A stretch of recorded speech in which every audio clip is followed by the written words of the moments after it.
Now, we are rewarded with happiness for to ensure survival. When we do something right, for instance, say someone who gathers the most food will be happy because they're ensuring survival. Though we've changed the environment, so the environment is altered, we still have these inborn instincts of happiness, fear, and pain. And that happiness is a reward for a good attempt of survival. Because, for instance, we're happy when we're around people, which is a natural instinct. That is why no matter how hard people can try to be 100% loners, I mean, it's near impossible to achieve, because we as humans have a natural setup to be sociable, to work together in order to survive. That's why people are not around people, they become unhappy, or when people are around people, they are happy, because your happiness is a reward for a good attempt of survival. I mean, that's why when someone is happy around you, they're less likely to be hostile or wrong. So happy people will make someone happy because they're less of a threat. So therefore, there's no need to fear them. And with the whole survival thing, I mean, all happiness is a reward. I mean, if we could not feel love or happiness when we were around someone we love, or feelings during sex, and as well as a drive for sex, we would not have a human race that reproduce.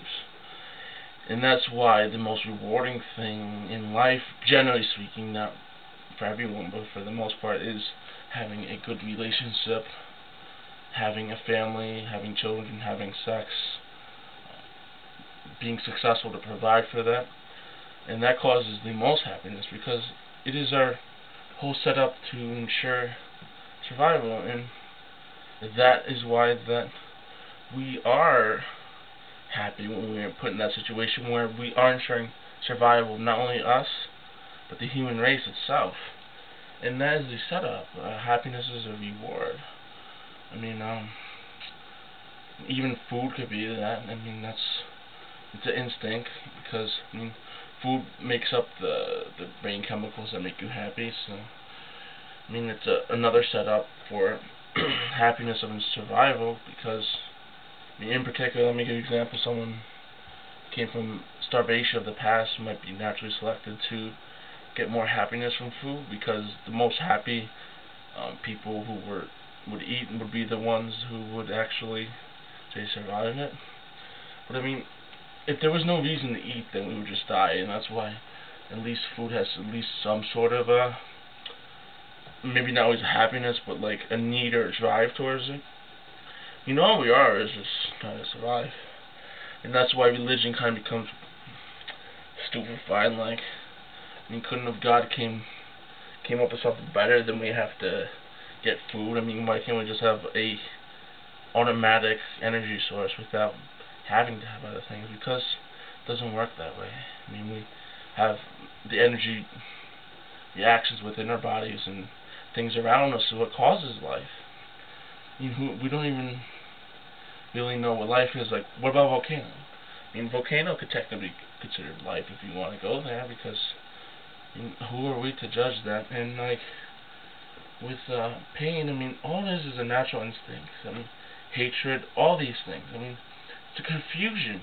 When we're put out there, that confusion, it automatically becomes a negative emotion, because we make up our world within our head what we want to see, and it's not the real world, because it's a world we live here, and there's a world we live here, and this is only the perception of it. When this perception does not give a good guide to what's really there, suffering is the end result, and it's necessary. If you have a wrong view of the world, less likely to survive, because you don't understand the world. And that's one reason for suffering, not to mention that there is confliction, and that confusion kind of creates a problem. So by having high expectations, people generally set themselves up for unhappiness, and that's why unhappiness and happiness can be altered. I mean, if you don't expect things, and if you say I need this, and life is having, say, a cell phone, if you don't say that anymore, then all of a sudden it's not about that. So it's kind of like that we could really change and alter that whole reward and system, and the whole detriment system based on that. So I mean, there's many ways to go about happiness, and I don't think many people know what it is. Human race, I don't think it's very happy because survival is a bitch, and as long as we have to survive, we're really. I mean, people are generally happy sometimes, but I mean, a lot of people are probably, I would say, more unhappy often than happy, because the world's a bitch.